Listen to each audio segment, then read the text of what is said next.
Ռադիո Շանթ Սիրելի ռադիոընկերներ, Շանթ ռադիոկայանի ուղիղ եթերում իր աշխատանքը երեկոյան ծրագիրը շարունակում է եւ տեղեկացնեմ, որ ես այսօր մեր տաղավարում ունեմ հյուր, այսօր հյուրընկալել եմ Ալյանս հոգեբանասոցիալական համայնքային կենտրոն հասարակական կազմակերպության հիմնադիր նախագահ Ելենա Հովհաննիսյանին, ողջունում եմ ձեզ։ Ողջունում եմ ձեզ։ Քանի որ հիմա դեռևս շարունակվում է կանանց միամսյակը, ապրիլի 7-ին դեռևս մի քանի օր ժամանակ ունենք, նաև կանանց միամսյակի ավարտին, նախ առիթի տոկս տվելով ուզում եմ շնորհավորել ձեզ միամսյակի կապակցությամբ։ Ես նույնպես շնորհավորում եմ։ Շնորհակալ եմ։ Իհարկե դուք շատ կարևոր գործունեությամբ եք զբաղվում։ Ինքնին նաև ձեր կենտրոնի գործունեությունը եւ մի փոքր եթե խոսենք, քանի որ հիմա նաև կանանց միամսյակն է ընթանում, դուք նաև առանձնատուկ զբաղվում եք նաև ձեր կենտրոնը զբաղվում է կանանց խնդիրներով եւ կենտրոնի անձնակազմն էլ, եթե չեմ սխալվում, կանանցից է բաղկացած, ինչպես է դա ստացվել, հատուկ նպատակադրվածությամբ եք այդպես արել, թե այն ինչ որ հատուկ խորհուրդ ունի իր մեջ։ Իրականում ստացվել է, որ գաղափարակից կանայք համախմբվել են եւ որոշել են, որ կարևոր գործեր շարունակեն, կարևոր գործեր իրականացնեն ու ամեն մեկը նշել է, որ ինքը ունի լուրջ առաքելություն ըստ կյանքում անել բարի գործ եւ ըստ գաղափարակիցներ կանայք որոշեցինք ստեղծել հենց այդ կենտրոնը, Ալյանս կենտրոնը ու նաեւ անունն է նպատակային ընտրված։ Մի փոքր եկեք մանրամասնենք նախ կենտրոնի գործունեության մասին, մեր ռադիո լսողներին նաև տեղեկացնելով, ինչով այն զբաղվում։ Կենտրոնի առաքելությունն է ստեղծել ապահով հոգատար համայնք եւ առողջ ապրելակերպի կարևոր գրավական ունենա համայնքում եւ նաեւ Շիրակի մարզում։ Կենտրոնը զբաղվում է անհատական հոգեթերապիայով, խմբային հոգեթերապիայով, ունենք հոգեկրթման հատուկ ուղղություն, ունենք խմբային հանդիպումների ձևաչափ, որը բավականին կարևոր աշխատանք է եւ դիմելիություն ունենք շատ բարձր, ցավոք ի տարբերություն այլ աշխատացևերի կենտրոնի աշխատանքները շատ չեն լուսաբանվում պայմանավորված հոգեբանական էթիկայի սկզբունքներով, քանի որ հոգեբանի մոտ դիմելը լուրջ աշխատանք է եւ ունի հստակ կոնֆիդենցիալություն եւ այս սկզբունքների հիման վրա շատ աշխատանքներ չեն հրապարակվում, չեն լուսաբանվում։ Եվ ձեր փորձը նաև ինչ է ցույց տալիս հիմա մեր հասարակության մեջ մարդիկ միտված են դիմելու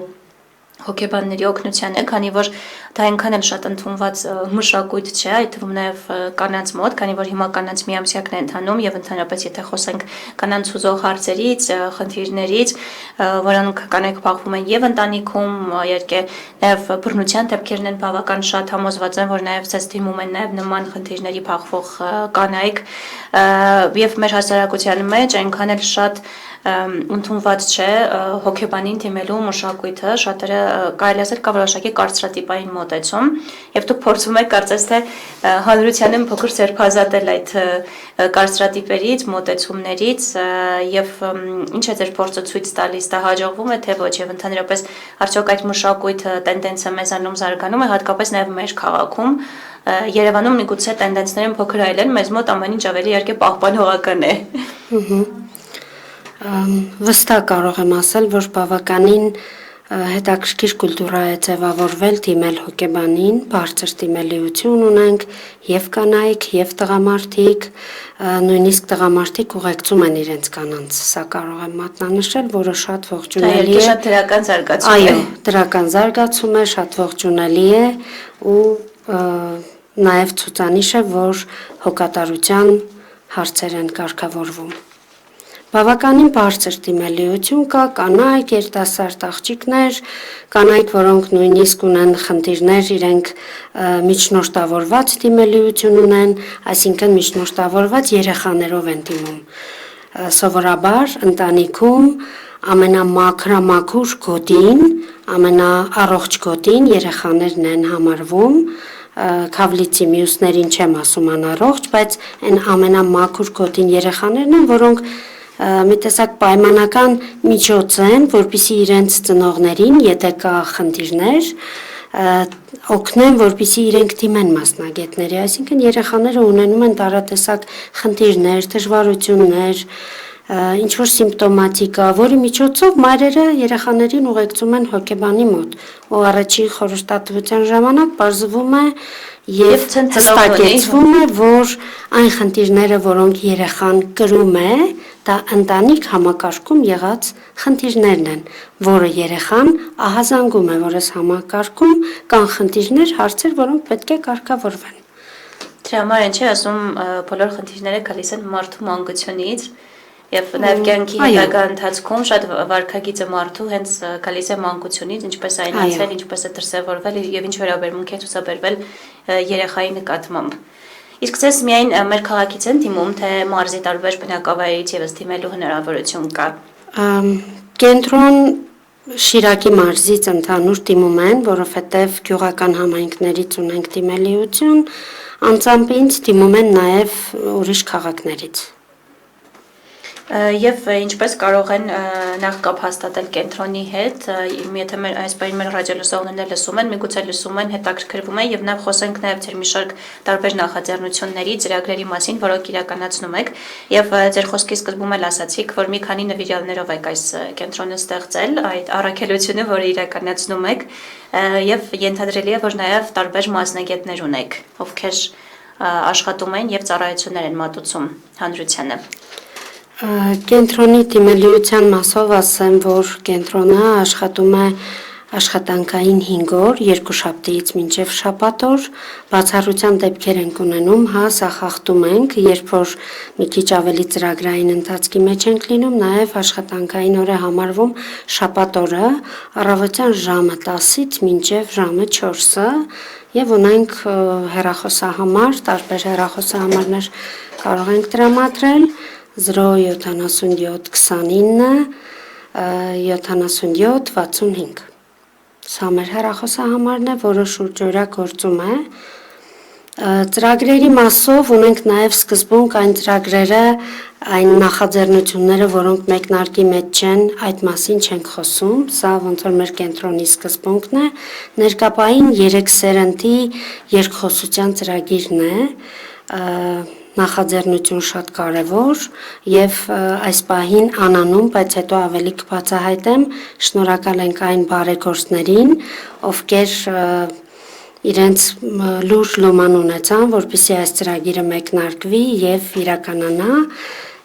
ներկապահին կանանց է վերաբերվում, 3 սերնդի կանանց հանդիպում, երկխոսություն, որը նպատակ ունի արժևորելու բոլորի կյանքի պատմությունները, մենք սովոր ենք մի տեսակ հետմահու մարդկանց փառաբանել, խոսել նրանց լավ գործերի մասին, ստացված իրականության ու պատմությունների մասին, բայց կարևորում եմ, որ իրենց կյանքի ապրելու ընթացքում մարդիկ վայել են հենց այդ իրենց փառքը, իրենց ձեռքբերումները,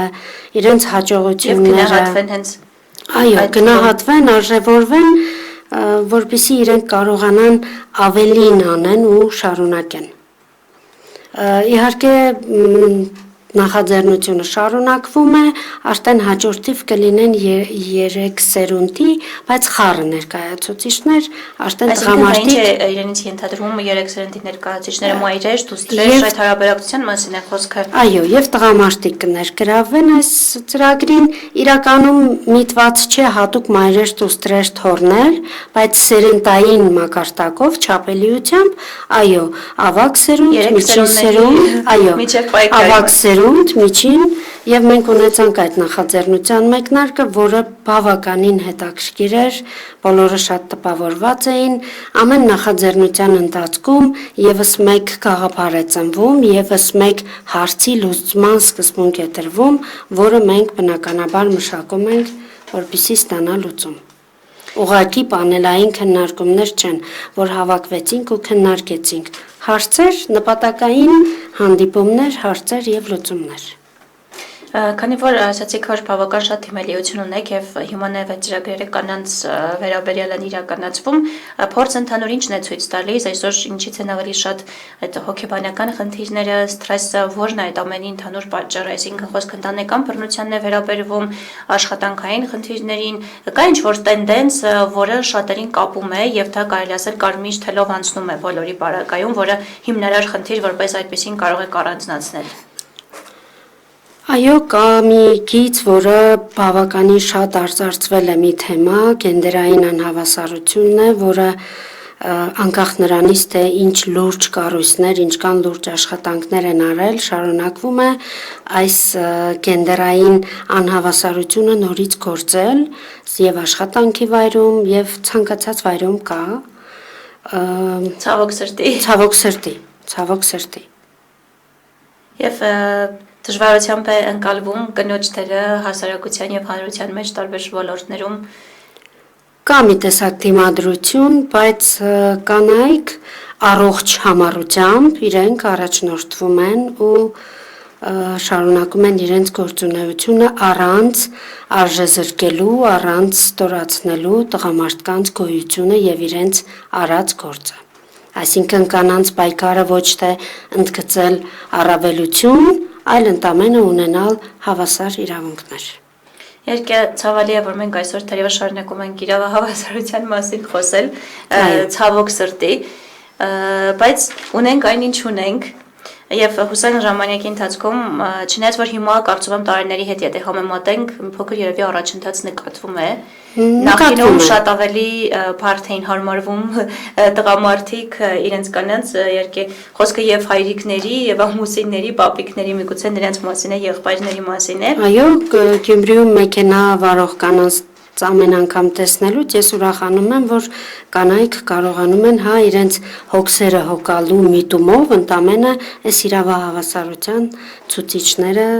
ավելի ակնառու դարձնել։ Չնայած շատ կարելի ասել փոքր մանրուք է, բայց իհարկե այս բaragam մեծ առաջընթաց է։ Մանրուքներից կամաց առաջընթաց է։ Ամբողջ կյանքը մանրուքների հանրագումար է։ Եվ քանի որ շենց խոսեցինք կանանց դերակատարման մասին, նաև ձեր փորձից եկեք մի փոքր խոսենք, այց ձեզ ինչպես հաջողվեց համատեղել եւ ինչպես արդեն ձեր խոսքի սկզբում էլ ասացիք, մի քանի հոգով որոշեցիք հենց կենտրոնը ստեղծել, հանրությանը օգտակար լինելու նպատակամղումից ելնելով եւ ձեր փորձից ելնելով ինչ խորհուրդ կտաք մյուս կանանց։ Իմ համար շատ կարևոր է կրթությունը, նշեցի, որ կազմակերպությունը ունի ուղղություն հոգեկրթման, կրթությունը պարտադիր չէ, որ ինչ-որ ակադեմիական գիտելիքներ, սա նաև պարտադիրի շարքում է, բայց նաև պարտադիր չէ, այսինքն ով ինչ ընտրություն կունենա։ Այս կրթությունը թույլ է տալիս, որպեսզի մենք ավելի լիարժեք ապրենք, երբ որ մենք գիտենք, որը ինչպես, ինչ ծագում ունի, ինչ ընթաց կարող է ունենալ, երբ որ մենք գիտենք մեր իրավունքները, մենք արդեն շատ ավելի հանգիստ ենք ու ազատ ենք, որովհետև բոլոր տեսակի վախերը, անհանգստությունները առաջանում են ինչից, չիմացությունից, երբ որ մենք չգիտենք, երբ որ մենք չենք պատկերացնում ու չենք պատկերացնում, որ կարող ենք նույնիսկ մեր իրավունքները բարձրաձայնենք ու հակադարձենք, թե ինչու է այս, ինչ հարց է այսպես, այսինքն կրթությունը հնարավորություն է տալիս ավելի որակով կյանք ունենալու։ Հորդորում եմ մշտապես կրթվել, այս մասով կուզենամ ասել, որ ես ինքս հենց այս պահին ուսանողուհի եմ, որի համար շատ ուրախ եմ, շատ հպարտ եմ, մի տեսակ բաղձալի երազանքների իրականացման շարքից է սա։ Եվ եթե գաղտնիք չէ, հիմա ինչ մասնագիտություն եք ուսումնասիրում, սովորում։ Շարունակում եմ ուսումնասիրել հոգեբանության գեր ժամանակակից ուղղություններից մեկը, որը դեռ ստեղծվել է 1930 թվականին Վիկտոր Ֆրանկլի կողմից, ես ներկապահին սովորում եմ Մոսկվայի հոգեվերլուծական ինստիտուտի եւ Վիեննայի լոգոթերապիայի համատեղ ինստիտուտների ծրագրում, 2 տարի ու կես միջազգային ծրագիր է, որի արդյունքում կստանամ միջազգային որակավորում եւ կդառնամ լոգոթերապիստ։ Ես կուզեմ մատնանշեմ, հաճախ շփոթվում է սփաստը, շփոթում է լոգոթերապիան լոգոպեդիայի հետ։ Բացարձակ կապ չունի լոգոպեդիայի հետ, լոգոթերապիստը սա կյանքի իմաստի մասնագետն է, ճիշտ է, ինքը հոգեբանություն է, վերլուծական կարևոր հիմքերով, բայց հենց կյանքի իմաստը գտնելու եւ ներքին ուժերը վերծանելու հոգու համառությունը իդեպ լոգոթերապիայում տերմին է, հոգու համառություն ունենալ առաջնորդվելու դրական այն սկզբունքներով, որ մարդը ունի իր մեջ, որի մասին ինքը պատկերացում չունի։ Այնպես որ նաև խորհուրդ տանք մեր ռադիոլսողներին, եկեք կյանքի միայն դրական կողմերը վերցնենք եւ դրանով փորձենք կողմնորոշվել եւ ուղղորդել մեր կյանքը։ Այո, կարող ենք կյանքի դժվարությունները եւ մարտահրավերները ընդունել եւ որակել որպես հնարավորություն, այսինքն լուրջ փորձառություն է, ոչ թե ինչու իմ հետ սա տեղի ունեցավ, այլ ինչ եմ անելու ես սրանից հետո եւ ինչ ստացա ես այս դասից, որովհետեւ ամեն փորձություն ինքը կարևոր դաս է տալիս։ Կարծում եմ շատ օգտակար խորհուրդներ էին մեր ռադիոլսողների համար եւ համոզված եմ, որ դեռևս այլ հետաքրքիր նախաձեռնություններ կունենա կենտրոնի հետ միասին, մենք դրանք անպայման կքննարկենք մեր հաղորդման շրջանակներում, քանի որ մեր հարցազրույցի ժամանակը ցավոք սրտի կամաց իր դրամաբանական ավարտին է մոտենում եւ մենք այսօր մեր զրույցը սկսեցինք կանանց միամսյակից եւ ինչ մաղթանք կհղեք մեր կանանց, ինչ կմաղթեք նրանց, ինչ խորհուրդ կտաք նրանց ամենակարևորը, նաեւ հաշվի առնելով ձեր շփումը, փորձը հասկանալով, որ նաեւ տիրապետում եք բավականին շատ նաեւ այն խնդիրներին, որոնք այսօր կանայք փախվում են մեր հասարակության մեջ։ Ընդամենը կանանց առաջարկում եմ ու մաղթում եմ, որ հավատարիմ մնան իրենց, հավատարիմ մնան իրենց ներքին լույսին, ցանկացած փորձություն ընդունեն որպես փորձառություն եւ շնորհակալ լինեն այն մանրոնքների համար, որոնք իրենք օրեկան անում են։ Այսինքն շնորհակալ երախտիկի խոսք ամեն օրը ավարտելուց իրենք իրենց, թե այդ օրվա ընթացքում ինչ են արել, շատ հաճախ ասում են, թե հա իմ պարտականությունն է ընտանիքում այս գործերը անել, բայց իրականում պարտականությունից զատ մենք իրավունք ունենք երախտիկի խոսք ասել մեզ։ Ընդամենը հավատարիմ մնան իրենց եւ հավատարմությունը դա սեփական սկզբունքների մասին է խոսքը։ Ավելի բարոյական նորմերին մենք չենք կպնում այս պահին, մենք խոսում ենք սեփական սկզբունքների ու նաև ցանկություններին հավատարիմ մնալը եւ ընդամենը երախտիկի խոսք։ Ամենայն բարիք բոլորիս։ Շնորհակալ եմ հետաքրքիր զրույցի համար, այսօրվա ձեր խորհուրդները հուսամ օգտավետ եղան մեր ռադիոլսողների համար եւ եւս մեկ անգամ հիշեցնեմ սիրելիներս, որ ես զրուցում էի Alliance հոգեբանասոցիալական համայնքային կենտրոն հասարակական կազմակերպության հիմնադիր նախագահ Ելենա Հովհաննիսյանի հետ։ Եվ սիրելի ռադիոլսողներ, նաև նշեմ, որ մեր նախագծի գործընկերն է Մանկասալակ խանութ սրահը, որտեղից կարող եք գտնել ձեր փոքրիկների համար տարաբնույթ պարագաների ամենալայն եւ որակյալ ընտրանին հենց մեր քաղաքում, այնպես որ այցելեք գնումների հասցեն է Վազգեն Սարգսյան 1 կոտորակ 1։ Ռադիո Շանթ